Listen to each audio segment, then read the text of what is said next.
परमेश्वर ने कहा था वेद हमारा भेद है, मैं ना वेदन के माही, और जौन वेद से मैं मिलूं ये वेद जानते नहीं। परमात्मा कबीर जी कहा करते थे कि ये वेद मेरा ही भेद है,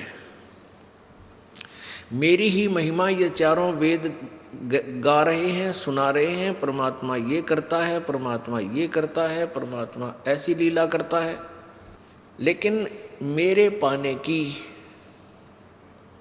विधि वेदों में वर्णित नहीं है।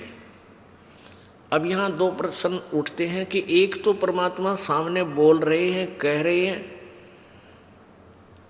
प्रत्यक्ष खड़े हैं, फिर कहते हैं मुझे पाने का तरीका वेदों में नहीं है। अब इससे क्या सिद्ध होता है कि परमात्मा के दर्शन कर लेने से मोक्ष नहीं, परमात्मा के द्वारा दिए गए उस भक्ति की कमाई करने से मोक्ष होगा। नहीं तो परमेश्वर 120 वर्ष रहे, जिनको अच्छी आत्माओं ने भी दे दर्शन किए, बुरा ने भी किए, जो उनके विरोधी थे उन मार मार कर रहे थे उनके पीछे, उन्होंने भी दर्शन किए। दर्शन से मोक्ष नहीं है, परमात्मा के उस मंत्र से मोक्ष है।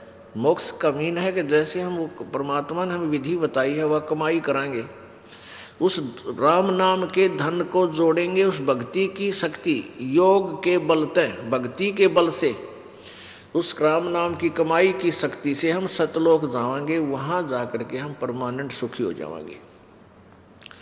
उसको प्रभु प्राप्ति कहा जाता है।